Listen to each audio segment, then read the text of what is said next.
Hey everybody, what's going on? It's BassPlay12 or Mitch as you guys know me. Today's video, it's going to be talking about tabs and chords or notes. And I don't want to offend anybody, so if I say something today that offends you, don't let me know. Just kidding. You can throw down in the comment whatever you feel.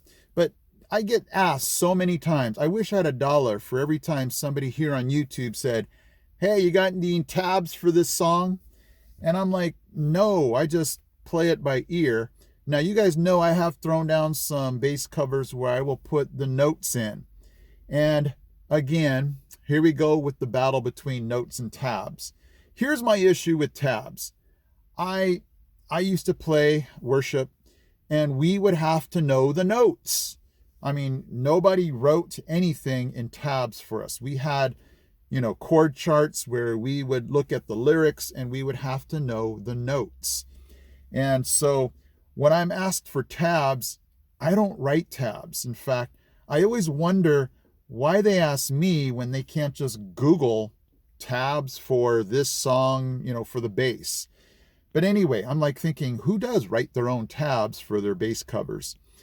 You can look it up yourself, but again, I'm just thinking it's, you need to know those notes if you're going to play for worship, if you're going to be looking at any type of charts.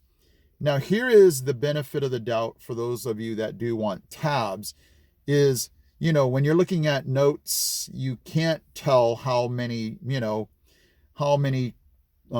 you're going to hit that string.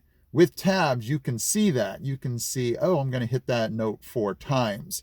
And so for those of you that are, doing tabs, I get it on that note. So you get it? You get that note where you're saying, okay, within that measure, I'm going to hit that note 4 times. If you're looking at the chord chart where you just see lyrics and the notes, you're right. You don't know that unless you're just listening to it by ear. And so all this to say tabs, notes, I think if you're just beginning, hit those tabs. My goal is that everybody plays and enjoy it. It's a hobby, right? I mean, for some, it's a business. For some, it's their livelihood. But if you're just playing for fun, the tabs will work. It gives you everything you need.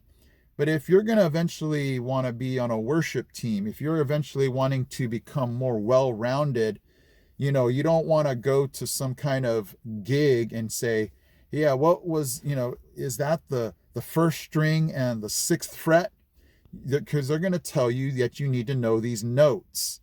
And so it kind of depends on what your goal is. If you want to become this well-rounded musician, bass player, know it all. Know your tabs and your notes.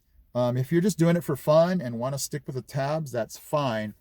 But eventually, and it's easy to memorize. If you play long enough, you're just going to know, oh yeah, that's an A, that's a G, and that type of thing. Because it's always just good to know that note instead of going, all I know is 1st string, 5th fret.